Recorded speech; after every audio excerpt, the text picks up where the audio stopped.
12번. 다음은 양도소득세 양도차익을 계산하는 과정에 대한 설명 틀린 거 국내 자산 양도한 것으로 보겠다. 1번.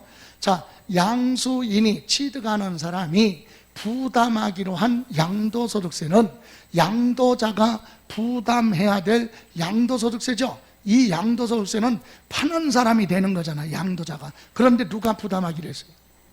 취득하는 사람이 부담해주는 조건이죠. 이렇게 특약을 했다. 이때 양도자 부담할 걸 양수자가 대신 부담하는 것으로 양도가액에 뭐한다? 포함을 한다. 매매 가격에 뭐한다? 포함한다. 맞아요? 틀려요? 맞습니다. 이게 무슨 말이냐?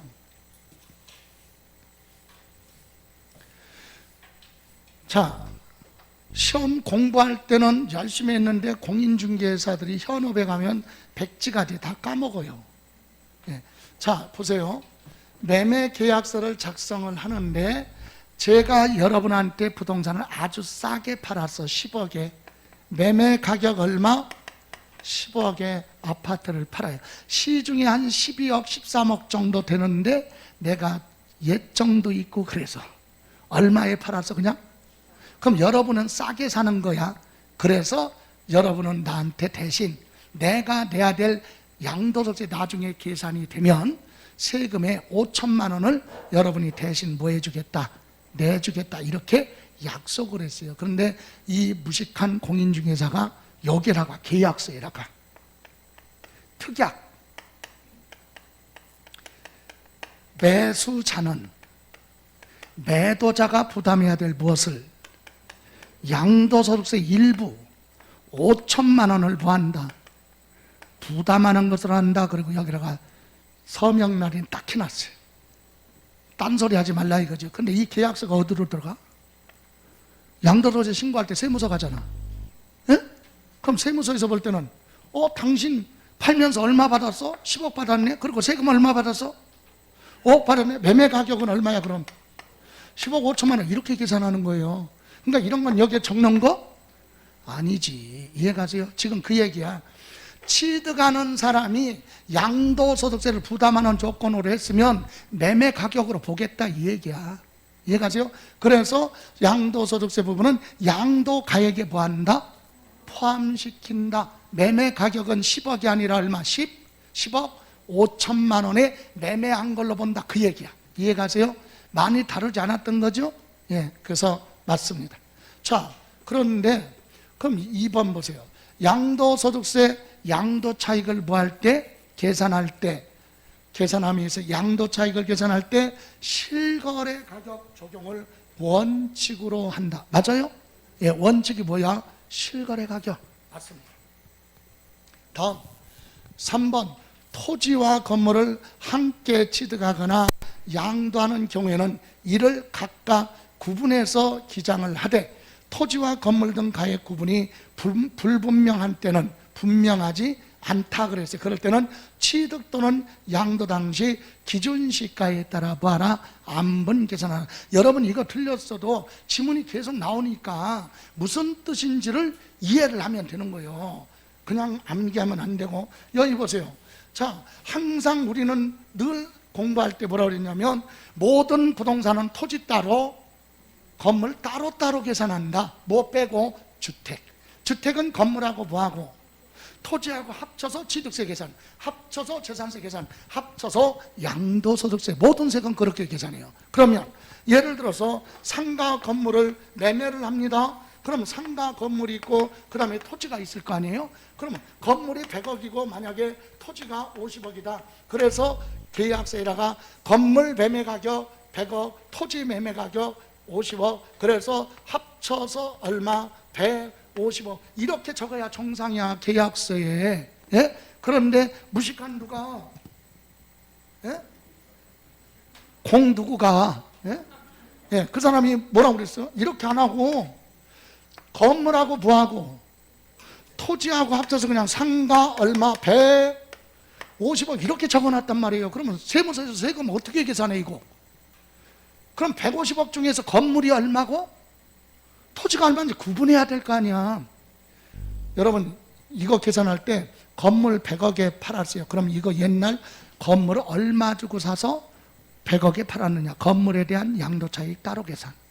토지 얼마 주고 샀는데 이번에 50억에 팔았느냐, 매매 차익, 이렇게 계산한다 이 얘기예요. 근데 이렇게 구분이 안 됐잖아. 그럼 어떻게 해야 돼? 세무서에서는 이 중에 건물하고 뭐 토지 가격을 계산해야죠.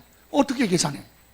할 수 없이 이 건물의 뭐 기준시가, 공시가격, 토지의 뭐 기준시가, 요거 가지고 n분의 1로 보아라, 나눈다, 그 얘기하는 거예요. 여기 보세요. 자, 토지와 건물을 함께 취득하거나 함께 양도를 했다. 그런 경우에 이를 각각 구분해서 적어야 되는데 그것을 구분하지 않고 토지, 건물 등 가액 구분이 불분명하다, 분명하지 않다, 합쳐서 적었으니까 이런 경우는 취득할 때라면 취득할 때 당시 기준시가, 양도라면 양도할 때 당시 기준시가로 뭐하라, 안분.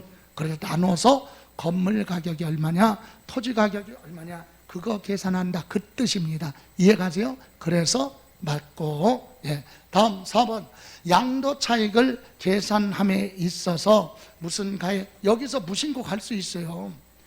양도 가액을 실거래 가격으로 한다. 다만 추계 결정, 추계 결정이 뭐죠? 추계 결정, 실거래 가격으로 해야 되는데 계약서 등이 없어서 확인할 방법이 없으면 세무서장이 조사한 금액으로 가죠. 그런데 이때 요게 키포인트예요. 여기 이걸 소홀히 하면 안 돼. 취득 가격을 모르느냐, 양도 가액을 모르느냐, 이거에 따라 적용 금액이 달라지잖아. 그럼 양도 가액을 실거래 가격으로 해야 되는데 몰라서 뭐 한다면, 추계 결정한다면 양도 가액 대신에 뭘로, 매매 사례 가액으로 가고, 없으면 뭘로 가, 감정 가액. 여기서 끝나는 거예요. 여기 무슨 가액은, 환산 취득 가격은 양도 가액하고는 관련이 없다. 그건 취득 가격에만 들어가는 가격이지. 환산 취득 가격은 뭘 몰랐을 때, 취득 가격을 몰랐을 때. 그래서 이거 틀렸어요. 여기 보세요. 어디서 틀렸느냐면 여기 잘 보세요. 어떤 거, 매매 사례 가액, 그 다음에 뭐 감정 가액, 요게 사라져야 돼. 두 가지만. 이해가 돼요? 매매 사례 가액, 감정 가액으로 적용한다. 그래도 안 되면 기준시가로 가니까. 근데 만약에 요것을 무슨 가액으로 했다면, 요게 뭐라면 취득 가액이라면 맞아. 매매 사례 가액, 감정 가액, 환산 취득 가액이 들어가는데 여기 환산 취득 가격은요, 취득이라고 돼 있잖아요. 환산 취득 가격이니까 양도 가액하고는 관련이 없다. 이게 없어야 맞는 거예요. 그래서 틀렸고. 5번, 양도 가액을 뭘로 하면, 예? 기준시가로 하면 취득 가액도 뭘로 한다? 기준시가로 한다. 그래서 답은 몇 번? 4번. 그런데 1번으로 많이 갔어요. 그럴 수 있어요. 이거 많이 다루지 않을 수 있기 때문에. 예? 양도소득세를 상대방이 부담하는 걸로 되어 있으면 그것도 매매 가격에 포함시킨다. 상대방한테 받는 거니까. 예. 다음, 이번에는 13번 갑니다. 13번, 종합부동산세 과세 대상 몇 개인가 요건을 충족한 걸로 가정하라. 여러분, 종합부동산세 과세 대상은 크게 두 개야. 두 가지. 주택, 별장 빼고 주택. 별장은 왜 빼요? 재산세에서 별장은 사치성이죠. 그래서 1000분의 40으로 아주 높게 재산세를 했으니까 종부세 과세할 때 제외됩니다. 그래서 주택, 또 하나는 토지죠. 토지는 재산세 규정 그대로 가는데 토지 중에서도 두 가지, 비사업용 토지, 그게 뭐죠? 종합합산이죠. 사업에 이용하는 토지가 뭐죠? 별도 합산. 이렇게 두 가지. 주택하고 토지, 토지는 종합합산 토지, 또 하나 뭐? 별도 합산 토지. 그래서 박스에 보시면, 자, 개발 제한구역에서 농사 짓고 있는 농지, 농지는요 개발 제한구역 묶여져 있는 지역이나 녹지 지역에 있으면 장소가 맞아. 그 투기가 아니에요. 개발 제한구역이나 녹지 지역에서 농사 짓고 있으면 이건 세금 부담 줄여줘야 투기 아니니까 분리과세 간다. 분리과세는 종부세 과세 대상이 아니다. 과세 대상 아니야. 종부세 안 내요. 예, 분리과세. 다음, 취득세 중과세 대상 고급주택. 자, 재산세나 종합부동산세는 고급주택 그런 거 없어요. 고급주택은 취득세에서만 사용하는 용어다. 그럼 재산세나 종부세는 고급주택이든 일반주택이든 뭐 빼고 별장 빼고는 주택이죠. 과세합니다. 그래서 이건 과세 대상, 종부세 과세에 뭐 주택하고 토지니까. 다음, 나대지 지산 정착물이 없는 토지는 비사업용 토지, 종합합산 토지죠. 그래서 종부세 과세 대상이 됩니다. 다음, 재산세 중과세 대상 별장이죠. 별장과 거기에 딸려 있는 토지는 이건 주택이지만 별장이잖아. 그래서 이건 재산세에서 많이 냈기 때문에 종부세 과세 대상이 아니다. 그래서 종합부동산세 과세할 때 주택의 범위에서 별장은 뭐한다? 제외, 과세 안 하니까. 다음, 영업용 하면 상가, 점포, 사무실 이런 건물의 부속 토지 기준 면적 별도 합산 사업하는 거죠. 종부세 과세 대상 맞아요. 그리고 지금 종부세 과세 대상은 두 가지였었죠. 주택하고 뭐? 토지 중에서도 종합합산하고 별도합산. 그럼 여기는 건축물, 건물이죠. 건물. 공장 건축물이든 영업용 건축물이든 건축물은 과세 대상이 아니다. 과세 안 하죠. 이렇게 해서 과세 대상은 하나, 둘, 셋, 세 개네. 그죠? 답은 몇 번? 2번이 됩니다. 13번. 42%만 맞췄어요. 그런데 여기 지금 3번으로 많이 갔어요. 3번이 몇 개예요? 3번이 4개.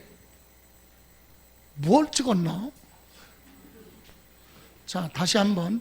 종합부동산세는 전국에 있는 주택 별장 빼고, 그리고 전국에 있는 토지 중에 종합합산 토지하고 별도합산 토지 이렇게 두 가지만 과세 대상이 됩니다. 자.